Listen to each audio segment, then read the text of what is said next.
Albert est avec nous de Toulon. Bonjour Albert. Bonjour. Alors vous Albert, vous avez choisi votre voisinage, votre lieu d'habitation et Oui. apparemment c'est comme ça que vous arrivez à bien vivre avec les autres. Ben, oui, on est parti d'un constat, c'est que on habitait en ville avec ma compagne et nos enfants, et on avait des voisins, on va dire, allez, pas très civilisés, qui respectaient pas ni le sommeil des uns ni des autres, Mhm. et avec des amis qui partageant les mêmes valeurs. Nous avons, avec deux autres couples d'amis, nous avons choisi d'acheter une ancienne usine désaffectée et que nous avons aménagée. Ah oui, donc quand vous dites vous avez choisi votre voisinage, effectivement, vous avez choisi vos voisins. Tout à fait, Mhm. avec à la fois nos voisins, et puis surtout avec des gens qui partagent des valeurs communes, hein, qui sont le respect des uns des autres, qui sont aussi la convivialité, qui sont aussi le partage, qui sont aussi une forme, je dirais, de savoir-vivre, de savoir-vivre, du savoir-faire, si j'ose dire, hein. Mhm. Et puis qu'il y avait des enfants aussi. On voulait aussi que nos enfants grandissent avec des gens qui partagent aussi les mêmes valeurs. Je donne un exemple. D'un enfant, par exemple, si vous dites à votre enfant de 6 ans que le Père Noël n'existe pas, Mhm. s'il rencontre d'autres enfants de parents que à 6 ans, leurs parents leur disent que le Père Noël effectivement existe ou n'existe pas. Donc voilà, il y a des valeurs comme ça qui sont partagées avec ces amis-là. Et puis en même temps, il y a aussi une forme de partage, enfin, je dirais même de partage global. Mhm. Voilà. Et ça, je demande à votre spécialiste. Oui. Bon, justement, nous avons pu avoir les moyens de le faire, hein. Ah oui, parce Euh, on peut pas des fois déménager quand on a des voisins pénibles, hein, voilà. hélas. Mhm. Et je voulais demander à votre invité, en Oui. fait, si éventuellement, est-ce qu'on va pas trouver, ça se fait déjà, hein, pour les riches, hein, qui sont dans certains ghettos, est-ce qu'on va pas trouver aussi des gens qui vont pouvoir choisir d'habiter dans des quartiers, choisir leurs voisins, choisir leurs amis, choisir leur quartier. Est-ce qu'on va pas le trouver ça? Est-ce qu'on le trouve déjà? Est-ce qu'on va pas le trouver? Alors attendez, Albert, je suis un petit peu perdue avec votre Pardon. question. Vous demandez à Charles Rochman si on va avoir la possibilité de choisir son quartier, ses voisins, c'est ça? Oui, c'est que ce quartier, ses voisins. Et Et c'est est-ce qu'on s'entend pas vers là? Parce que c'est vrai qu'on a du mal à ah, vivre est-ce avec qu'on va certains voisins. pas vers bah oui, mais ça va. Enfin, on va demander à Charles Oui, Rochman. oui, oui. Charles. Moi, je comprends très très bien le choix, le choix le choix de vie sociale de ce monsieur, et je comprends que il a trouvé une solution pour lui-même. Oui, mais Charles Rochman, on Mais n'a pas tendance à aller dans des quartiers où on a envie, on regarde un petit peu, on se dit voilà, ça va être calme, etc. On le fait bien déjà, sûr, mais ça. c'est aussi ce qui se passe aussi. C'est ce qui Mm. fait que par exemple des quartiers qui étaient des quartiers de mixité sociale, par exemple, je pense dans les banlieues, sont devenus des quartiers habités uniquement Mm. par une seule catégorie de gens, parce que les autres ont fui. Et c'est la même chose dans les écoles. Vous avez des écoles où justement un certain nombre de parents qui avaient des valeurs par rapport à l'éducation et à la réussite de leurs enfants On retirait leur ont enfant. retiré leurs enfants. Oui. Et donc ces écoles se ghettoisent davantage et ça devient des abcès un peu de fixation de problèmes dans notre société. Ça, c'est la première chose.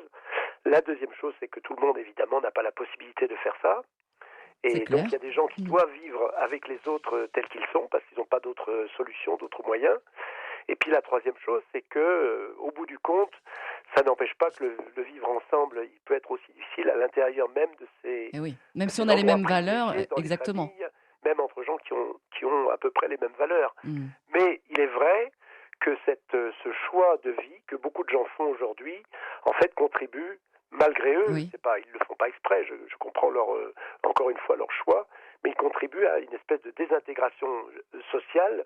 Notre société, c'est une société où bientôt on n'aura plus de valeurs communes et où on aura presque, quelquefois, on peut le dire, un climat de guerre entre les communautés et les groupes, parce que justement, ils vont s'éloigner de plus en plus les uns des Mm. autres. Par rapport à vos enfants, Albert, je posais aussi la question à Charles Rochman. Ils sont entre eux, ils s'entendent bien avec les voisins, et, ils ont les mêmes valeurs. Mais est-ce que quand ils vont grandir, qu'ils vont rencontrer d'autres personnes, d'autres milieux, comment ils vont le supporter ça? Ben, c'est ce que je voulais répondre c'est que on n'est pas, c'est pas un kibbutz ni Non, mais bien sûr, on a 67. bien compris. Voilà, voilà, c'est ça, c'est qu'on est ouvert envers les autres, parce qu'on travaille, on a des vies sociales extérieures, on est engagé dans des associations humanitaires et autres, hein, et donc on est ouvert à l'extérieur. Simplement, le seul lieu de liberté entre parenthèses, Mm. c'est quand vous êtes chez vous, qu'on est chez soi.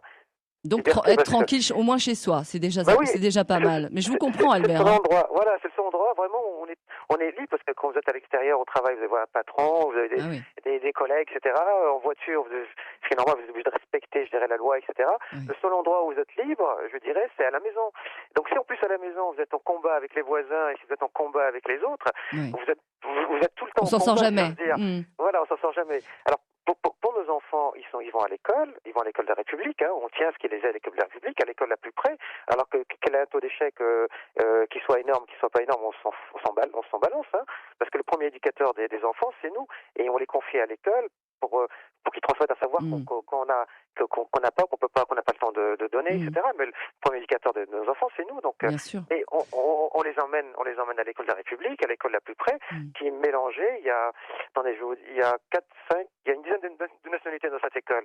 Donc, nous, ça nous arrange. Les Hmm. enfants apprennent à vivre avec les autres. Et puis, quand ils sont chez nous, il y a d'autres enfants. Donc, il y a quand il y a une maman qui travaille pas, quand il y a des enfants qui sont malades, des choses comme ça, quand il y a des grèves, Hmm. il y a toujours un papa ou une maman qui est là, Ça, c'est qui bien surveille tous pratique. les autres. Hmm. Voilà. Donc, on s'est fait Non, vous faites une petite vie très sympa apparemment, Albert. Mais c'est félicitations, c'est bien. Vous avez de la chance parce que certaines personnes, comme le disait Charles Rochman, hein, Charles, c'est pas évident du tout de faire ce que fait Albert, hein. C'est-à-dire certaines personnes n'ont pas d'abord le choix Eh socialement, oui. mais il y a aussi le choix psychologique. C'est-à-dire qu'il y a des gens qui sont dans un tel état de souffrance, de mal-être, en raison aussi, pas seulement de ce qui se passe dans la société, mais simplement de leur histoire personnelle. Moi, je rencontre beaucoup de gens dans mon travail qui ont été très blessés dans leur vie familiale et qui sont incapables de faire ce que fait ce monsieur, c'est-à-dire d'assurer une vie décente et de transmettre des valeurs à ses enfants. Si C'est on pas le pouvait le cas de faire, tout le monde. c'est sûr, bien sûr. Vous voyez. Merci Albert d'avoir été avec nous sur l'antenne de Sud Radio. À très vite. Alors vous, Charles Rochman, vous avez commencé votre thérapie sociale à Mantes-la-Jolie. C'était en 89, hein, première banlieue d'Europe en nombre d'habitants. Beaucoup d'événements emblématiques à ce moment-là qui se déroulent, hein. Le mur de Berlin qui s'effondre. À cette époque, c'est aussi la guerre de l'ex-Yougoslavie qui nous montre aussi, bien sûr, l'impuissance de l'Europe, la violence qui apparaît dans de nouveaux conflits, dits entre guillemets ethniques. En France, c'est la montée du chômage avec de nombreuses délocalisations, pardon. Et on a envie de dire en plus en 89, mais on s'y croirait maintenant, hein. Oui, mais je veux dire que Ça n'a pas changé. ça n'a pas changé, bien Ça a sûr, les empiré choses même. se sont plutôt empirées, évidemment. Mhm. La crise que vit notre société, qui est une crise multiple, hein, qui n'est pas seulement une crise économique, qui est aussi une crise de sens, on a une crise de l'autorité, enfin l'autorité est en crise, et puis la confiance envers les élites, qui est vraiment, et en particulier les politiques. Il y a un certain nombre de choses qui font que la situation en France est, je dirais, plutôt empirée.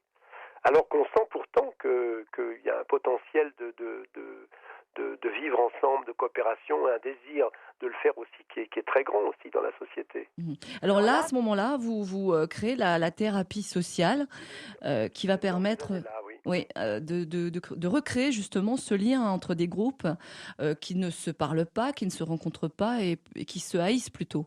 Oui, tout à fait. En fait, j'ai commencé dans les banlieues et je continue toujours à travailler dans un certain nombre de villes, en Europe d'ailleurs, en Allemagne, en Italie, en Suisse, en France. Mhm. Et donc, à chaque fois, on fait appel à moi lorsqu'il y a un symptôme un peu aigu, c'est-à-dire des problèmes de violence, des problèmes justement, qui touchent vraiment le vivre ensemble, que ce soit la violence et les difficultés dans les établissements scolaires ou dans les quartiers ou dans le rapport entre les services publics, par exemple, et les citoyens. Mhm. Alors à ce moment-là, en 89, vous arrivez, comment ça se passe avec justement ces personnes qui ne se rencontrent pas, qui se parlent pas, qui se jaugent un petit peu? Bon, d'abord, ça a été préparé un peu, évidemment, Oui. avant, puisque j'ai travaillé dans des institutions comme dans des hôpitaux à une certaine époque. Et puis, en 89, j'ai commencé à travailler, à expérimenter ces nouvelles méthodes que j'avais inventées. J'ai commencé à expérimenter dans des banlieues. Alors, ça s'est fait soit en travaillant à former des gens qui, justement, doivent créer du lien avec les autres, c'est-à-dire des travailleurs sociaux, des enseignants, des policiers, des animateurs, toutes sortes de gens, ou alors en créant des groupes dans les villes qui réunissaient un peu tout le monde, tous les acteurs de la ville, pour résoudre un problème qui faisait un peu souffrir tout le monde dans la ville. Et donc de là, j'ai travaillé ensuite dans d'autres endroits, et en particulier dans des zones de conflit, comme au Rwanda ou en Tchétchénie, après des guerres civiles.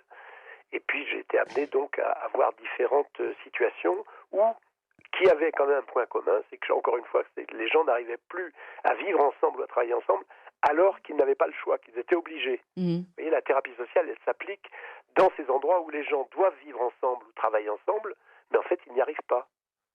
Alors justement, est-ce que vous avez, bon, l'accueil se fait sûrement un petit peu, il y a sûrement des gens qui n'y croient pas, qui n'ont pas envie. Comment ça se passe? Ah oui, le travail lui-même dans les groupes, c'est un Oui. travail en groupe. Bien sûr, au départ, justement, comme je travaille juste une des caractéristiques de ce travail, c'est que c'est pas une thérapie des individus qui ont envie de changer et de faire quelque chose pour leur vie. C'est une thérapie du groupe, de la ville, du quartier, des institutions. Et donc les gens sont pas au départ très sceptiques, ils se sentent impuissants, ils disent que ce qui leur arrive c'est de la faute des autres. C'est un peu toujours la même chose. Et donc au départ les gens n'ont pas du tout envie de se rencontrer, de travailler ensemble. Ils n'imaginent même pas que ça puisse être possible puisqu'ils sont justement séparés par des préjugés, des haines, des méfiances. Et donc, je crée les conditions pour qu'ils arrivent à se rencontrer et ensuite pour qu'ils se découvrent mutuellement et qu'ils arrivent à dépasser justement ces fantômes qui les opposent, les images fantasmatiques dont j'ai parlé tout à l'heure, qui font qu'ils ne se voient plus comme des êtres humains à part entière. Et donc, ils arrivent ensuite à avoir de réels conflits parce que c'est pas un travail où on essaye de calmer tout le monde et de faire que tout le monde s'entende bien. C'est un travail où on essaye de faire émerger les conflits réels, les vrais problèmes qui opposent les gens et non pas les représentations comme ça imaginaires qui justement créent de la violence. Et donc les gens après, ensuite, se parlent vraiment, exposent aussi leur propre...